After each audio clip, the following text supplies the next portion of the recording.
आज का टॉपिक अस्तित्ववाद। भूगोल में अस्तित्ववाद के बारे में आज हम लोगों को पढ़ना है।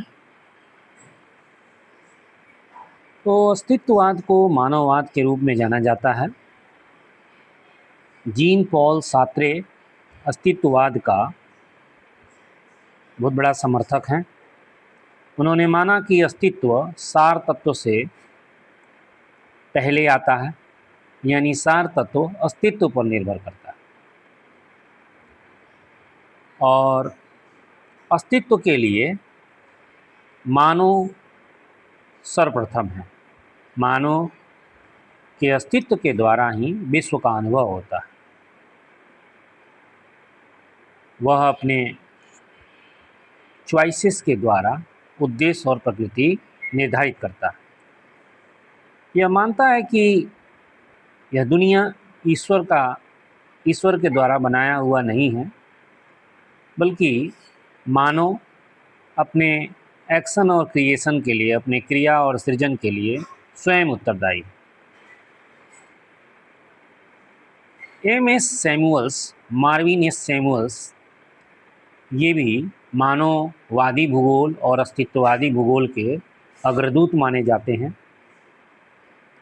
उन्होंने 1978 में यानी 1978 में humanistic geography problem and prospect का सह संपादन किया और उसके द्वारा यह माना कि भूगोल का जो विषय क्षेत्र है वह मात्रात्मक मॉडल से ह्यूमन क्रिएशंस के तरफ या मानव सचेतता की तरफ, प्लेस का लाइव एक्सपीरियंस के तरफ शिफ्ट हो चुका है।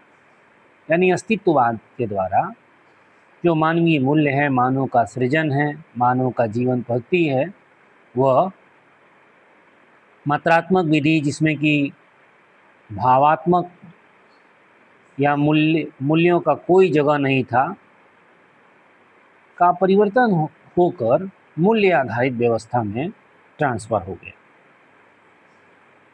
इन्होंने अस्तित्ववादी भूगोल के रूप में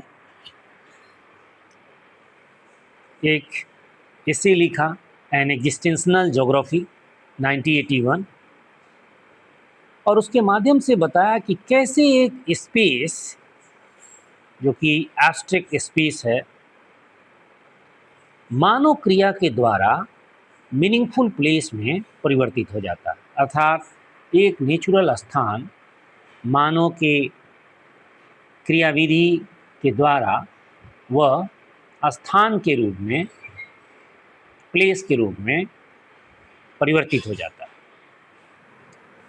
He emphasized human freedom and agency in creating and shaping the environments, यानी कि मानव की जो स्वतंत्रता है और जो मानव खुद है वह पर्यावरण को आकार और परिवर्तन करता रहता है। Existentialism emphasized the human are responsible for the shaping their own lives। तो ये अस्तित्ववाद जो है ये मानता है कि मनुष्य जो है अपने जीवन को आकार देने के लिए उत्तरदायी है।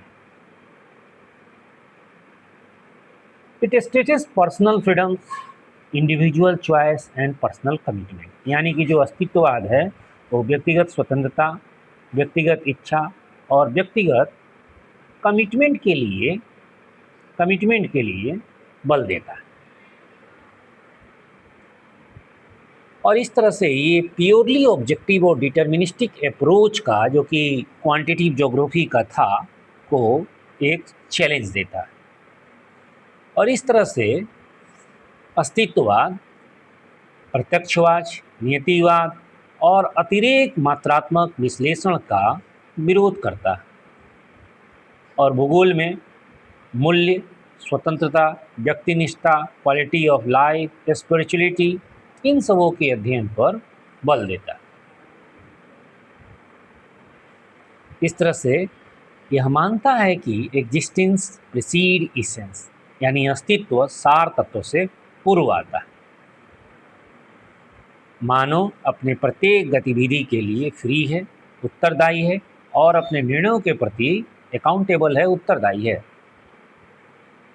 तो इस तरह से केवल नेचुरल इन्वायरमेंट का आइडिया जो था उन्होंने रिजेक्ट करके मानवीय मूल्यों, उसकी स्वतंत्रता, उसकी रिस्पॉन्सिबिलिटी, इन सब को एग्जिस्टेंशलिज्म में स्थापित किया। अस्तित्ववाद को 1970 के दशक में मानववादी भूगोल का एक महत्वपूर्ण दार्शनिक स्तंभ माना गया।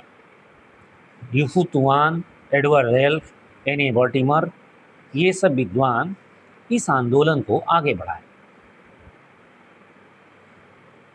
तो अगर हम लोग थोड़ा सा हिस्टोरिकल बैकग्राउंड्स देखें तो यह मानता है कि अस्तित्ववाद जो है ईसेन से पूर्व आता है।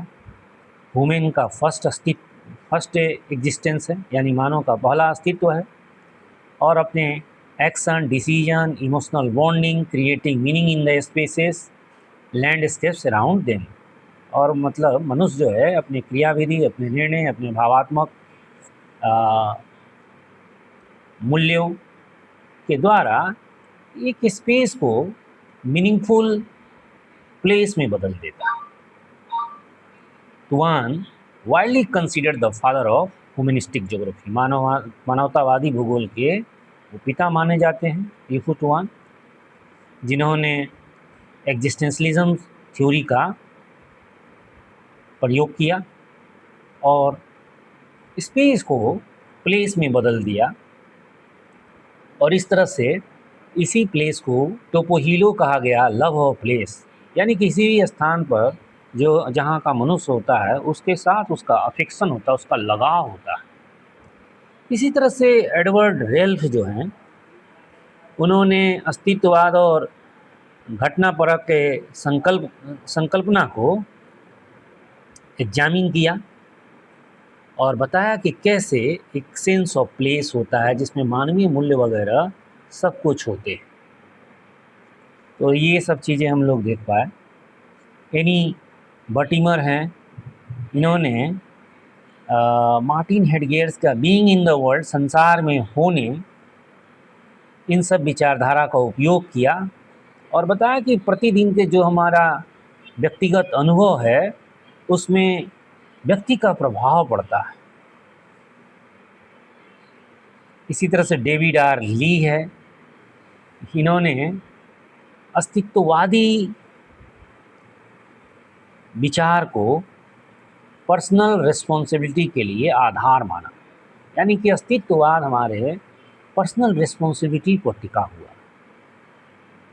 इस तरह से हम लोग देख रहे हैं कि अस्तित्ववाद भूगोल में मानव को महत्वपूर्ण भूमिका में देखता है।